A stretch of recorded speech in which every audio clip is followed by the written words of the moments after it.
welcome to your real estate journey, expert tips for buyers and sellers. I'm your host, Dolly Lopez, realtor and broker in the state of Florida and Kentucky. And in this podcast, as you know, we'll teach you and guide you through strategies around the real estate world. Today is Thursday. It's my favorite day because we talk about law. And I have one of my favorite real estate attorneys, Leslie Perez. Welcome, Leslie. How are you? Hi, I'm very happy to be, with you. We have been a little bit busy at work, and I'm glad that we were able to, get back to helping our community understand a little bit more about real estate closings and what's important to know, even though, it's not that we want people to become experts in the field, but we do want people to become knowledgeable and to, get the right help before making, this huge investment that it is to buy a property at any point in your life. Exactly. And that's what we're here for. Leslie works in the state of Florida. She's based in Miami. However, she covers the entire Florida. Hopefully she'll be covering Kentucky soon. And today we're going to be talking about the legal aspects of real estate contracts. So Leslie, can we start with what is a contract? Well, a contract in the legal term is a little bit more broader than real estate contracts, because a contract in the state of Florida, it's just promises between people to do something or to exchange a benefit mutual for them, right? However, real estate is one of the exceptions that it requires way more elements for the court to believe that a rightful and enforceable real estate contract has been entered between the parties. So, when you think about real estate contract, you need to have at least four of these things, right? You need to have a contract in writing. You need to have that contract signed by both buyer and seller, or at least by the party that you want to enforce the contract against it. Not only your signature can be brought to the court, you need the signature of the person that you're trying to enforce the contract against, right? You need a clear definition of who the parties were to the contract, identification of the parties, and you also need a clear description of the property. Now, sometimes the clear description is the legal description, but sometimes you can also identify the property clearly with an address and a short summary of a legal description. So in terms of real estate contract, that is an enforceable contract in the state of Florida. Good, because sometimes people think that whenever they send an offer, that's a contract, when it's actually not. It needs Correct. to make sure that it's enforceable, and to be a binding contract, both parties have to sign, the seller and the buyer. They usually have to agree. Now, let's say that you sent an offer and they sign it, but they make some changes to that contract. So both parties signed it, but one of the party made additional changes to that contract. Is that an enforceable contract? No.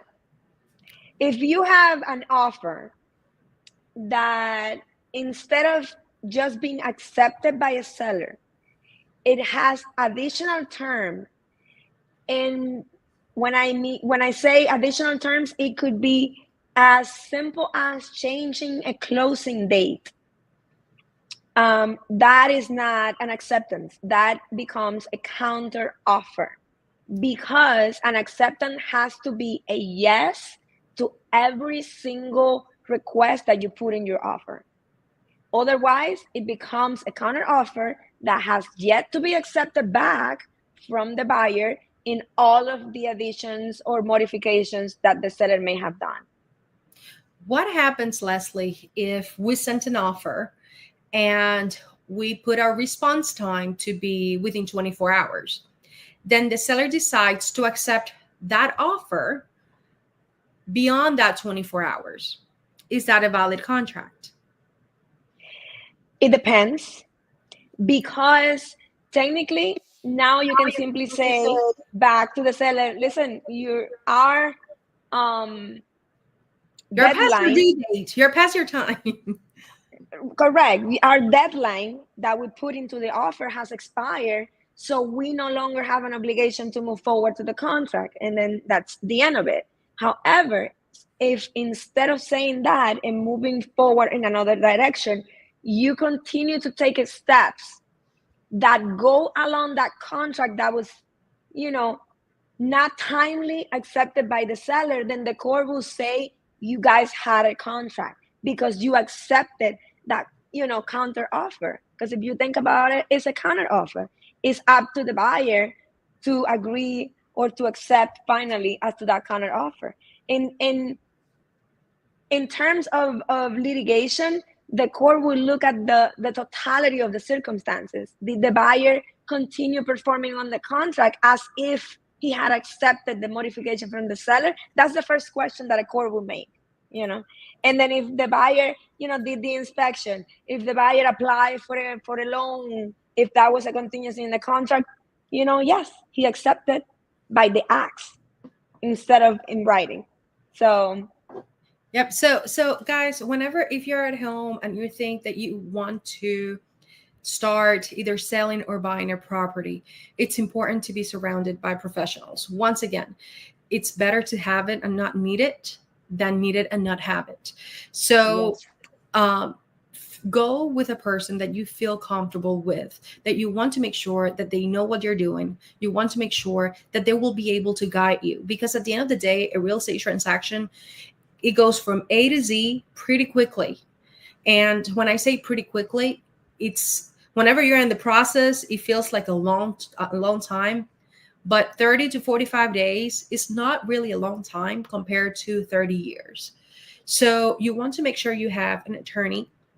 You have a realtor that can actually guide you and try to negotiate on your behalf. But let's say that you have done this 20 different times. You already know what you're doing. You know the forms. You can do it yourself. Even if you don't have a realtor, I would highly suggest to hire a real estate attorney. Not all attorneys specializes in real estate. So why do you want to have an attorney? Well, first, anything can happen, and everything 100%. Yep, it can go very, very well until it doesn't. And if it doesn't, what are you going to do? Are you going to hire someone after the fact? It could be, first, a little more expensive. Secondly, it could be a little too late. So a real estate attorney, I highly recommend to have on board and to have a part of your team whenever you are dealing with a real estate transaction. Now, keep in mind that you want to have all professionals around you, that you definitely need their help. But before you sign anything, if you don't have a good team, just don't sign it. I mean, it might take a day or two or three, but you want to make sure whatever you sign and whatever you put in writing, and if it's accepted, it's a legal binding contract, and it can have legal consequences. So that's just my personal and my professional experience and opinion. Leslie, what were you going to say? That is 100% correct, Dolly. It's important for people to understand that a contract is a legal document that requires you to do something. You never sign a contract whereby you're not giving up rights, because nobody's going to sign a contract where they're not getting anything out of you. Otherwise, it wouldn't be a contract. It's a gift, It's something that it doesn't have any obligation, from each side. So if you're going to sign an offer, you have to think of it as, I'm putting everything I've got into a document that once I send it out is beyond my control, whether or not it becomes a binding contract. So even though an offer is not a binding contract yet, the minute that you send it out, it's, up to the seller to make it a counter offer or to make it a legal binding contract. So you don't want to send an offer that hasn't been reviewed by real estate professionals that can help you and guide you in what you're signing. What rights are you giving up? What obligations are you acquiring pursuant to that offer? And what promises are you making that you're going to have to upkeep. So, it's very important to have a real estate attorney to help you understand exactly your offer and the consequences of your offer. Right now, I just came up with, I just thought of this, but there's a brother and a sister. The brother is selling the property, the sister is purchasing the property, and they're doing it for sale by owner by themselves. But he's also financing the property to the sister. I'm like, you really need to, they want to save every penny.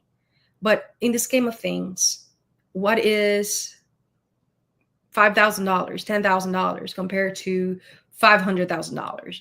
Nothing. Make sure, and to make sure that it's right, and to make sure that you do it accurately, because at the end of the day, one of those parties, if things are not clear, very clear, and it's stated in paper, it can go wrong. It can go bad really, really quickly. It can become a nightmare in litigation. Yep.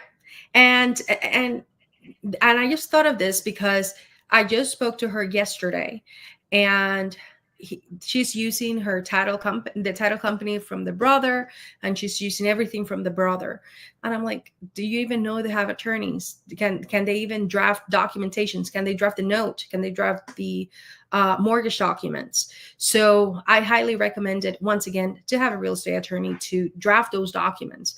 Someone that's not a real estate attorney, not a real estate, but I'm sorry, an attorney altogether, they cannot draft a legal document, such as loan documents, perhaps.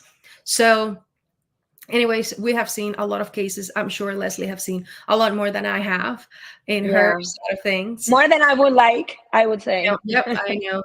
So you guys watching at home, make sure to just educate yourself, and hopefully everything goes well, as long as you have a good team on your side. So once again, thanks for watching, and I will see you guys next week. Bye-bye.